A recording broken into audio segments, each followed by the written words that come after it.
ekstremitas inferior atau tungkai kaki.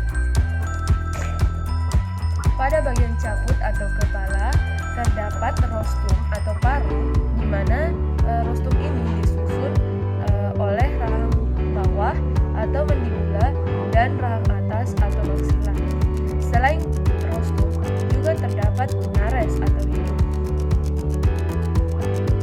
Selain itu juga terdapat mata dan juga telinga. Di antara caput dan trunkus juga terdapat leher. Nah, selanjutnya pada bagian trunkus, di mana pada bagian trunkus ini terdapat bulu-bulu yang berfungsi untuk melindungi tubuh ayam dari kondisi cuaca di suatu tempat. Nah, bulu-bulu ini juga terbagi ada 3 macam, yaitu yang pertama plumae atau bulu induk, yang kedua plumulae atau bulu yang terdapat di bawah plumae, dan yang ketiga filoplumulae atau bulu-bulu halus. Berdasarkan letak bulu pada ayam terbagi atas 5 bagian, yaitu yang pertama reniges atau bulu besar pada sayap, yang kedua rectrices atau bulu besar pada ekor, dan yang ketiga detrices atau bulu sedang yang menutupi badan, yang keempat parapterium atau bulu yang menutupi bahu,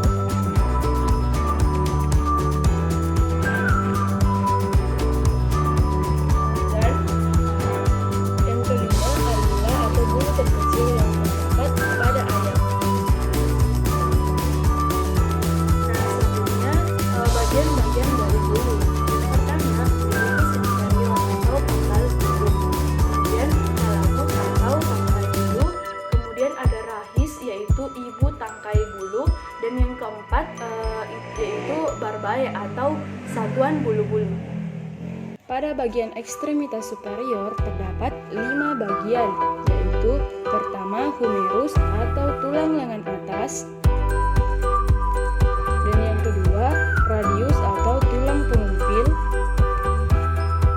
yang ketiga ulna atau tulang hasta, yang keempat ossa carpalia atau tulang pergelangan tangan, dan yang kelima digiti yang dimana terdiri dari 3 jari-jari. Selanjutnya, pada bagian ekstremitas inferior terbagi atas beberapa bagian, yaitu yang pertama femur atau tulang paha, yang kedua patella atau tulang lutut, yang ketiga tibia tarsus atau persatuan 2 tulang, dan yang keempat fibula atau tulang betis, yang kelima tar metatarso, persatuan antara tarsia dan metarsal, dan yang keenam palangus atau ruas-ruas jari. Selanjutnya, mari kita mengamati struktur anatomi pada kelas Apes, yaitu galus-galus domesticus. Sebelum melakukan pembedahan, cabut bulu-bulu yang ada pada tubuh ayam tersebut agar memudahkan proses pembedahan nanti.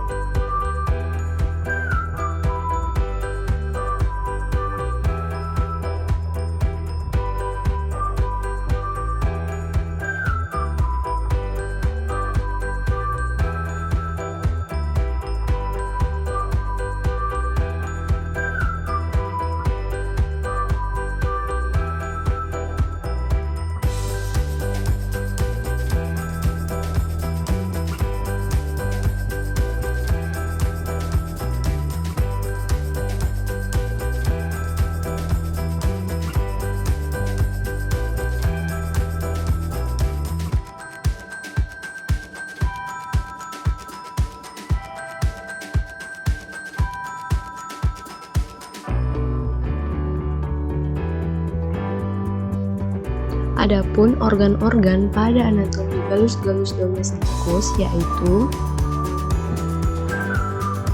pertama ada hati atau hepar, kedua ada jantung, ketiga ada ventriculus atau lambung tengahnya yang biasa disebut dengan ampulla, keempat ada proventriculus atau lambung kelenjar, yang kelima yaitu vesika pelea atau kantong empedu yang mana berwarna hijau.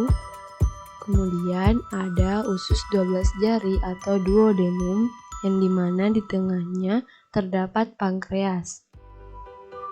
Selanjutnya usus kosong atau jejunum.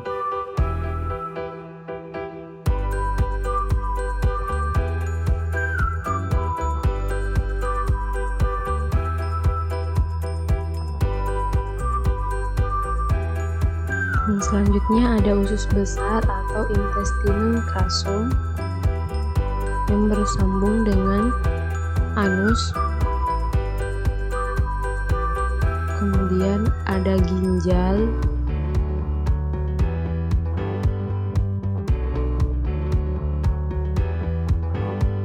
kemudian organ yang berwarna kuning dan berukuran kecil ini merupakan ovarium. Kemudian di dekatnya terdapat paru-paru di sebelah kanan dan di sebelah kiri. Kemudian ada limfa dan terdapat saluran kloaka di bawah ayam tersebut.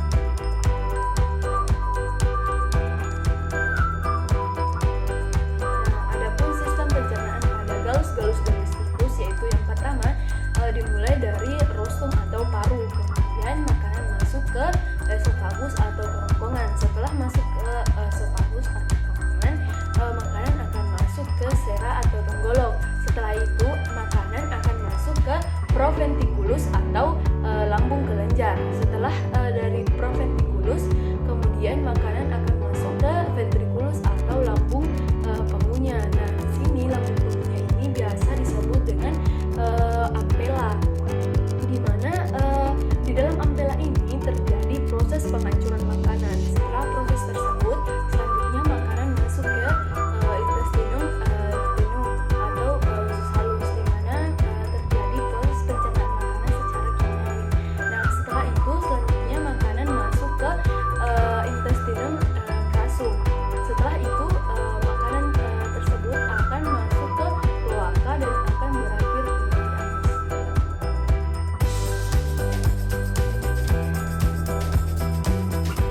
Selanjutnya, adapun sistem pernafasan pada galus-galus domesticus ada 4, yaitu yang pertama nares atau hidung, kemudian yang kedua trakea, yang ketiga bronkus, dan yang terakhir pulmo atau paru-paru.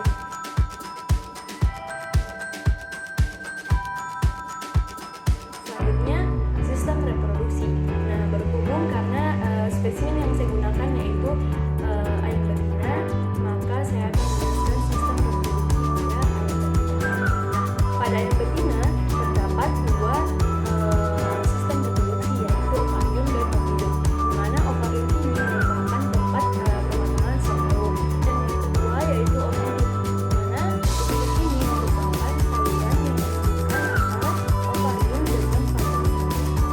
Nah, pada saluran ovidum terbagi atas beberapa bagian. Yang pertama, ventriculum atau merupakan bagian paling depan dari ovidum. Yang kedua, yaitu magnum atau bagian terpanjang dari ovidum. Dan yang ketiga, isthmus, dan yang keempat, uterus, di mana terjadi pembentukan kerabang telur yang merupakan lapisan kulikula. Dan yang kelima, yaitu vagina, yang merupakan saluran paling belakang pada ovidum, di mana vagina ini juga diakhiri dengan adanya pembentukan kloaka pada bagian saluran